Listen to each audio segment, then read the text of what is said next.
Hello, good morning students. तो चलिए आज का क्लास स्टार्ट करते हैं। तो आज पढ़ेंगे हम लोग अध्याय 12 कोण, रेखीय युग्म एवं तिर्यक रेखाएं। तो आइए समझते हैं कोण, रेखीय युग्म एवं तिर्यक रेखाएं को।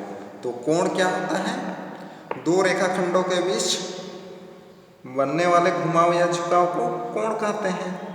ये पढ़ चुके हैं ये सब हम लोग पिछले क्लास में, यानी कि क्लास 6 में, ना कि पिछले वीडियो में। तो ये है 6 में पढ़े हैं कोण के बारे में। और रेखीय युग्म क्या है? रेखीय युग्म यानी कि दो रेखाओं के समूह को रेखीय युग्म कहेंगे। और तिर्यक रेखाएं, जब दो रेखाएं एक दूसरे को प्रतिच्छेद करें यानी कि काटें तो उन्हें क्या कहेंगे? तिर्यक रेखाएं कहेंगे। तो आइए देखते हैं अब आगे। तो यहाँ क्या है, आपने पूर्व की कक्षाओं में कोण की मापन एवं कोणों के कुछ प्रकार के बारे में जाना है। आइए अब कोण युग्मों की चर्चा करें। तो आइए देखते हैं। तो कोणों के युग्म, तो कोणों के युग्म क्या है? आइए देखते हैं। तो आपने प्रायः देखा होगा कि हर बिंदु पर एक से ज़्यादा कोण बनते हैं। तो आइए इस बारे में कुछ सोचें। जब उभयनिष्ठ भुजा के दोनों ओर एक ही शीर्ष पर दो कोणों को लेते हैं तो इस प्रकार के कोणों को आसन कोण कहते हैं या कोणों का युग्म कहते हैं। यानी कि क्या है, जब उभयनिष्ठ भुजा के दोनों ओर, यानी कि एक भुजा के दोनों ओर रहे, तो यानी कि दो कोण बनने में जब एक ही भुजा का उपयोग होता है तो वैसे भुजा को क्या कहेंगे? उभयनिष्ठ भुजा। यानी कि जिसका प्रयोग दोनों में हो तो उसे उभयनिष्ठ कहते हैं। तो यहाँ क्या बोला है? जब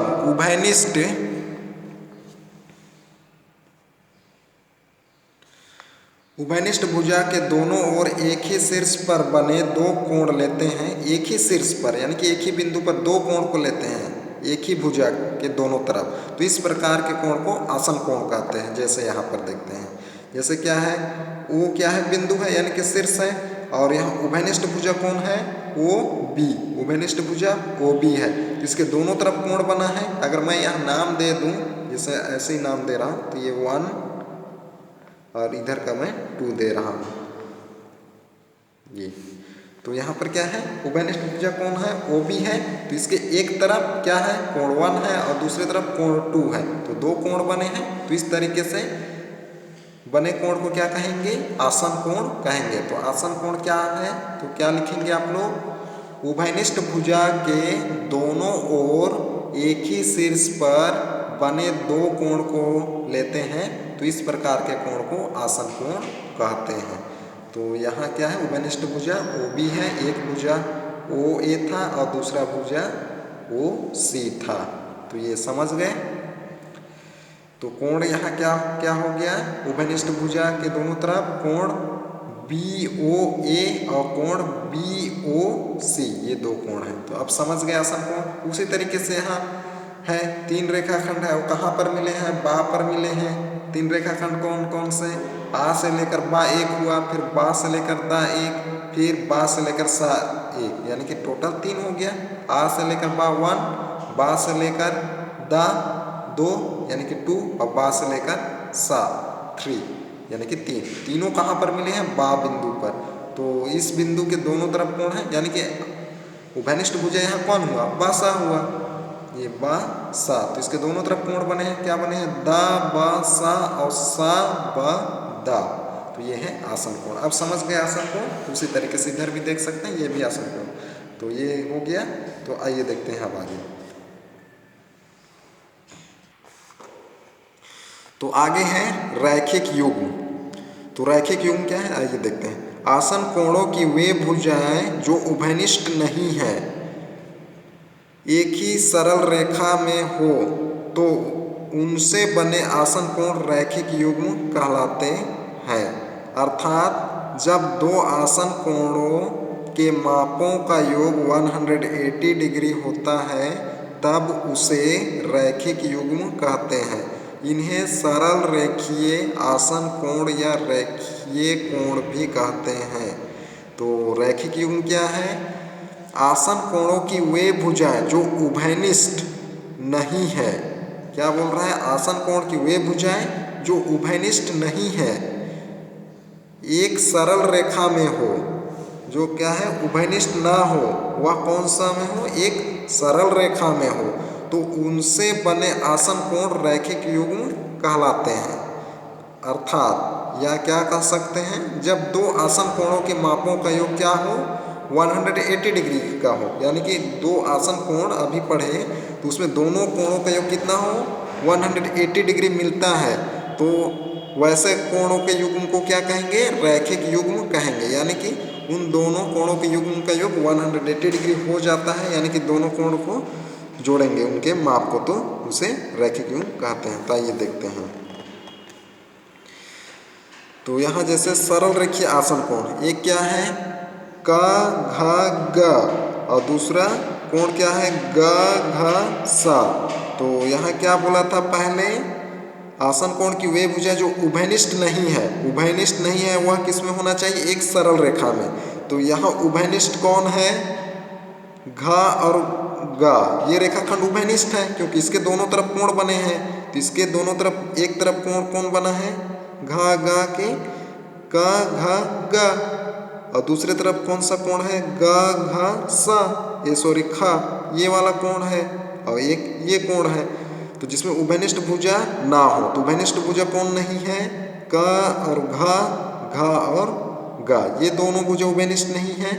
तो ये क्या है? एक सरल रेखा में हो, यानी कि एक सीधाई में हो, यानी कि एक लाइन में हो, तो उसे क्या कहेंगे? ऐसे कोणों के युग्म को रैखिक युग्म कहेंगे। तो ये समझ गए। और इससे पहले पढ़े थे हम लोग आसन कोण, जिसमें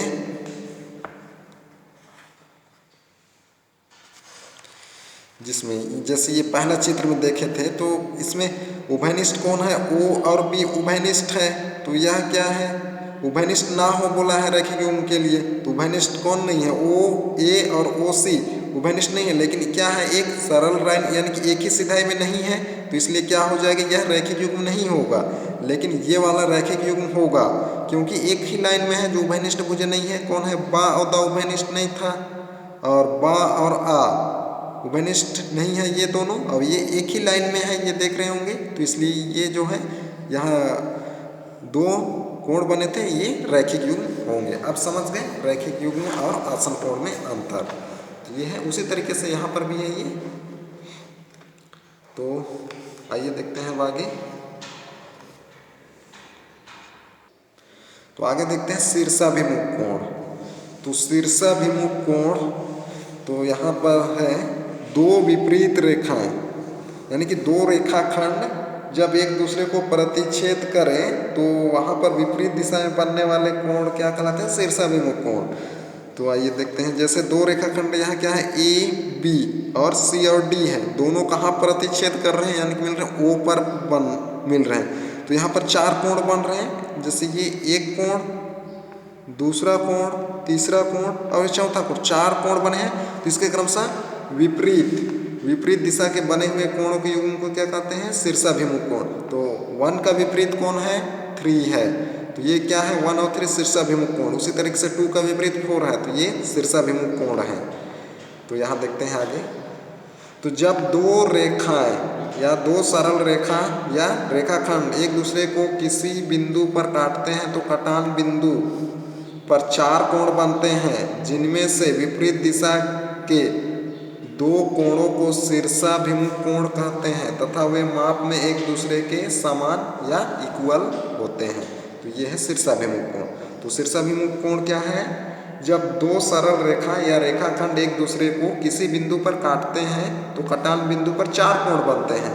तो यहाँ दो रेखाखंड ए बी और सी डी था, दोनों प्रतिच्छेद कहाँ किए? ओ पर। तो चार कोण बना है। एक कोण ये बी ओ सी, दूसरा कोण सी ओ ए, और तीसरा कोण ए ओ डी ये, और चौथा कोण डी ओ बी ये है।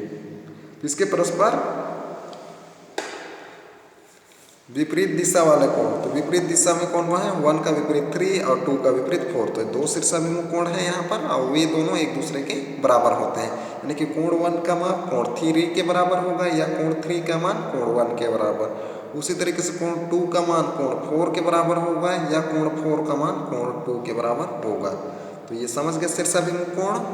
तो आइए देखते हैं अब आगे। तो आगे है पूरक कोण तथा समपूरक कोण। तो आइए देखते हैं पूरक कोण और समपूरक कोण को। तो यहाँ नीचे दो प्रकार के आसन कोण दिए हैं, इन्हें सावधानी से माप कर लिखें। तो यहाँ दो आसन कोण है ये। तो आसन कोण तो समझ गए होंगे क्या होता है, उभयनिष्ठ भुजा के दोनों ओर बने हुए कोण या उभयनिष्ठ भुजा के दोनों तरफ बने हुए कोणों के युग्म को आसन कोण कहते हैं। और रैखिक युग्म क्या है, जब आसन कोणों में उभयनिष्ठ भुजा को छोड़कर शेष दो भुजाएं एक रेखीय में हो यानी कि रेखीय हो तो उन्हें रैखिक युग्म कहलाता है। ये समझ गए, ये तो पढ़ चुके हैं। और रैखिक युग्म का योग कितना होता है, यानी कि कोणों का योग 180 डिग्री। तो यहाँ देखते हैं पूरक कोणों को।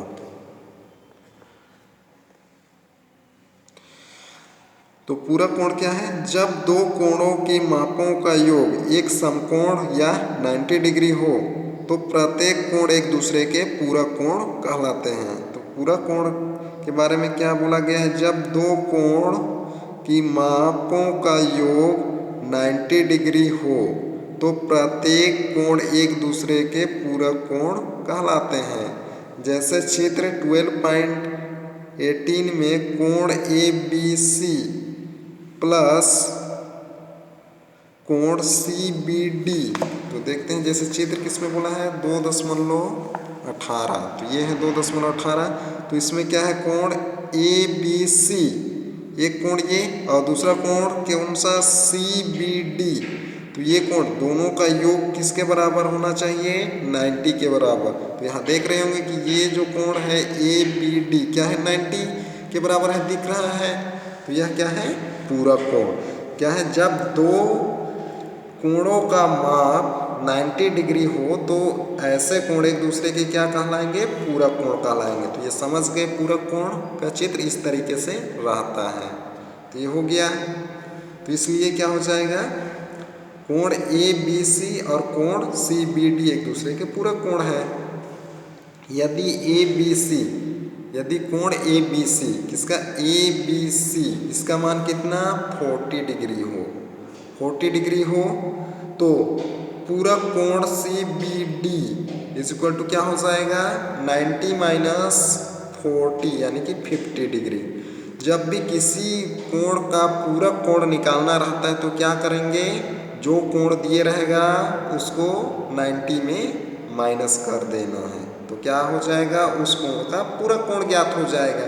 जैसे यहाँ कोण क्या था ABC, इसका मान दिया है 40, तो इसका पूरक कोण कौन सा है CBD पूरक कोण है किसका ABC का पूरक कोण है CBD। तो जिसमें एक कोण का मान 40 दिया है तो इसका निकालना है तो क्या करेंगे 90 में 40 को माइनस कर देना है, तो इसका मान ज्ञात हो जाएगा। तो यहाँ 90 माइनस 40 इक्वल टू 50 ये हो गया। तो इस तरीके से निकालना है, समझ गए। तो किसी भी कोण का पूरक कोण ज्ञात करना है तो क्या करना है, हमेशा 90 में जो दिए रहेगा उसको माइनस कर देना है। तो क्या ज्ञात हो जाएगा, दिए गए कोण का पूरक कोण। तो जैसे और एक लेते हैं, जैसे 30 डिग्री का पूरक कोण निकालना है। 30 का पूरक कोण ज्ञात कीजिए। तो क्या लिखेंगे, 30 का पूरक कोण is equal to 90 minus 30 is equal to कितना हो जाएगा 60। तो ये हो जाएगा आंसर। तो इस तरीके से निकाल सकते हैं, बन जाएगा। और समपूरक देखते हैं अब आगे है समपूरक कोण। समपूरक कोण, जब दो कोणों के मापों का योग दो समकोण या 180 डिग्री हो तो प्रत्येक कोण एक दूसरे के समपूरक कोण कहलाता है। तो समपूरक कोण क्या है, जब दो कोणों के मापों का योग दो समकोण हो तो प्रत्येक कोण एक दूसरे का संपूरक कोण कहलाता है। तो ये है जब दो कोणों का माप कितना, दो समकोण या 80 के बराबर हो तो उसे क्या कहेंगे, संपूरक कोण। जैसे चित्र 12.19, तो ये है चित्र 12.19। तो इसमें देखते हैं, तो इसमें क्या है कोण, क ख ग, और कौन सा कोण है, ग ख घ। तो ये दो कोण है। अगर इन दोनों का योग कितना है, 180 के बराबर आ रहा है, तो ये दोनों कोण क्या कहलाएंगे, संपूरक कोण। जैसे क ख ग का संपूरक कौन होगा, ग घ घ, ये संपूरक होगा किसका, क ख ग का संपूरक। तो ये समझ गए। तो और उसी तरीके से ग घ घ का संपूरक कौन होगा, क घ ग। इस तरीके से करना है। तो समझ गए।